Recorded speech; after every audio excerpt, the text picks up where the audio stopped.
Assalamualaikum warahmatullahi wabarakatuh. Salam sejahtera bagi kita semua. Jumpa lagi dengan saya, mahasiswi Universitas Pamulang dari Fakultas Keguruan dan Ilmu Pendidikan, Program Studi Pendidikan Pancasila dan Kewarganegaraan. Untuk memenuhi tugas akhir mata kuliah Integrasi Teknologi Pembelajaran PPKN yang diampu oleh Bapak Dosen Ruli Hardi, SPD, MPD, yaitu dengan tugas pembuatan video pembelajaran. Perkenalkan, nama saya Nini Kurnia, kelas 05 PPKE 002, dengan materi pembelajaran yang akan disampaikan yaitu materi kelas 7 semester ganjil dengan subbab norma dan keadilan.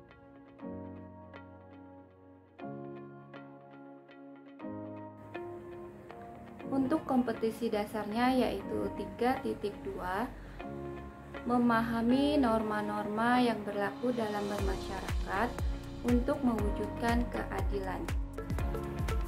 Dengan indikatornya yaitu 3.2.1, siswa mampu menjelaskan pengertian dan macam-macam norma. Selanjutnya 3.2.2, siswa mampu mendeskripsikan macam-macam norma dalam kehidupan bermasyarakat, berbangsa, dan bernegara. Selanjutnya 3.2.3, siswa mampu menunjukkan perilaku sesuai norma. Selanjutnya 3.2.4, siswa mampu menunjukkan macam-macam keadilan. Yang terakhir 3.2.5, siswa mampu menganalisis pentingnya norma hukum dalam kehidupan bermasyarakat, berbangsa, dan bernegara.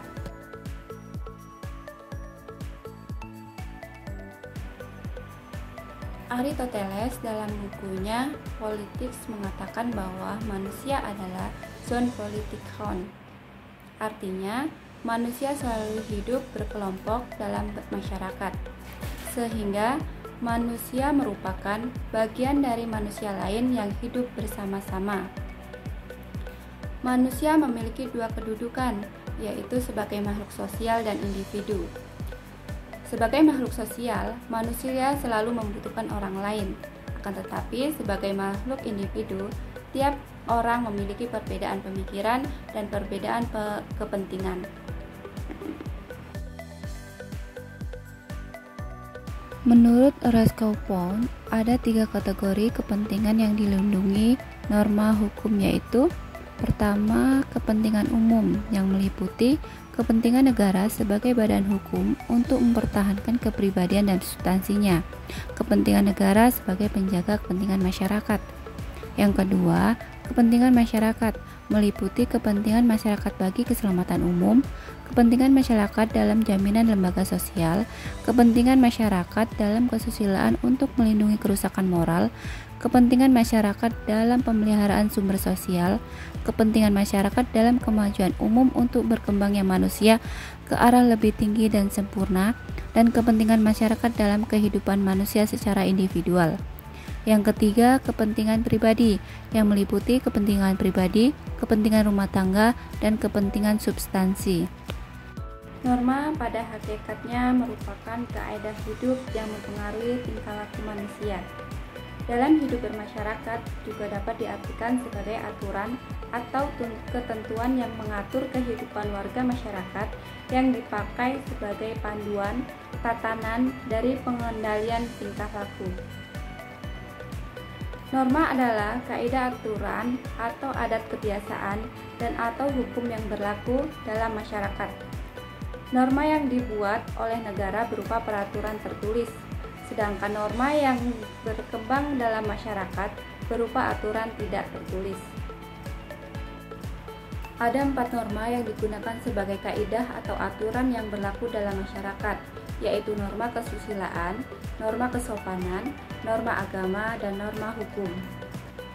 Norma kesusilaan adalah peraturan hidup yang berkenaan dengan bisikan kalbu dan suara hati nurani manusia. Kehadiran norma ini bersamaan dengan kelahiran atau keberadaan manusia itu sendiri, tanpa melihat jenis kelamin dan suku bangsanya. Norma kesopanan adalah norma yang berhubungan dengan pergaulan manusia dalam kehidupan sehari-hari.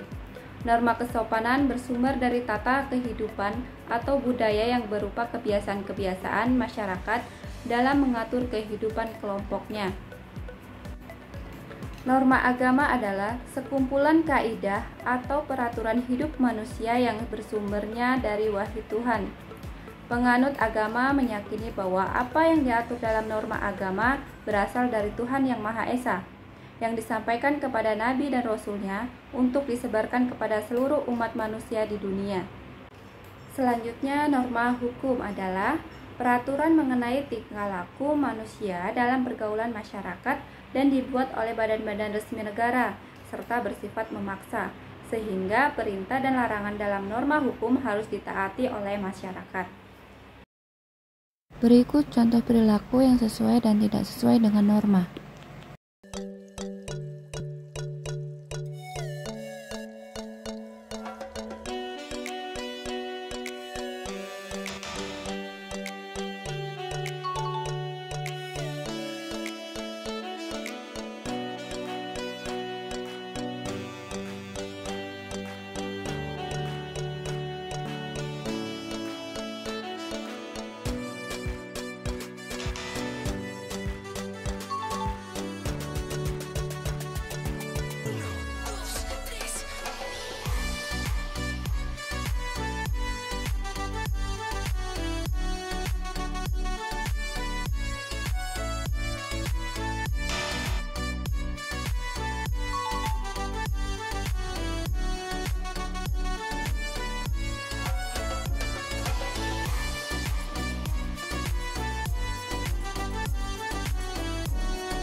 Lanjut ke pembahasan terkait keadilan.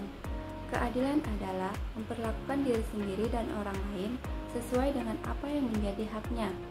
Keadilan hukum diwujudkan dengan terlindungnya hak-hak warga negara dan adanya hukuman yang tegas dan nyata terhadap anggota masyarakat yang melanggar norma hukum. Nilai-nilai keadilan yang harus terwujud dalam kehidupan bersama yaitu: yang pertama, keadilan distributif, yaitu suatu hubungan keadilan antara negara terhadap warga negaranya. Yang kedua, keadilan legal, yaitu suatu hubungan keadilan antara warga negara terhadap negara. Yang ketiga, keadilan komutatif, yaitu suatu hubungan keadilan antara warga satu dengan yang lainnya secara timbal balik. Munculnya kesadaran diri untuk patuh pada norma-norma dalam kehidupan masyarakat harus dibiasakan sejak dini. Misalnya, budaya malu, yaitu sikap malu jika melanggar aturan. Budaya tertib, yaitu membiasakan bersikap tertib dimanapun. Selanjutnya, budaya bersih, yaitu sikap berkata dari berperilaku jujur, bersih dari tindakan kotor.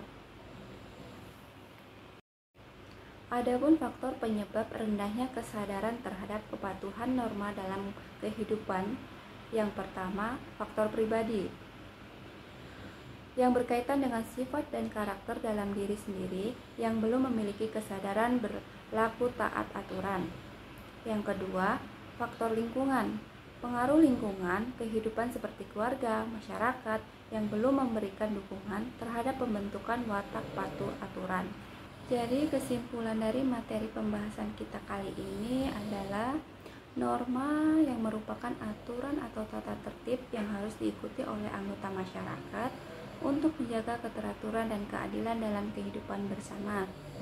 Keadilan merupakan prinsip yang menuntut perlakuan yang adil dan seimbang terhadap semua anggota masyarakat tanpa diskriminasi atau pengecualian. Dengan mematuhi norma dan memperjuangkan keadilan, masyarakat dapat menciptakan lingkungan yang berharmonis dan adil. Baik teman-teman semua, mungkin cuman ini yang dapat saya sampaikan pada pertemuan kali ini. Semoga apa yang telah kita pelajari bersama menjadi bermanfaat bagi kita semua. Terima kasih atas waktu dan perhatiannya. Sampai jumpa lagi pada pertemuan selanjutnya. Dan saya akhiri, wassalamualaikum warahmatullahi wabarakatuh. Salam sejahtera, terima kasih.